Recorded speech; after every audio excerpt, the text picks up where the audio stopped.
The company will figure out how the hell they do it later. That was my attitude. I get paid to sell. I don't get paid to figure out operations.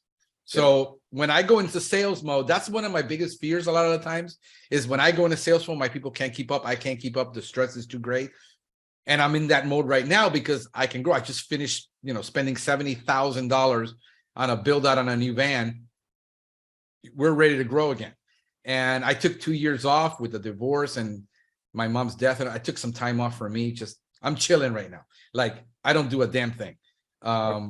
And literally don't. I mean, I'm hiring everybody to do everything. And I just oversee it. Like right now, I was looking at our 27 keywords this morning that we're ranking weekly. I check them in the market. And then I send it to my SEO guy and says, hey, this dropped, this went up. We need to focus on this. But that's my job as a CMO.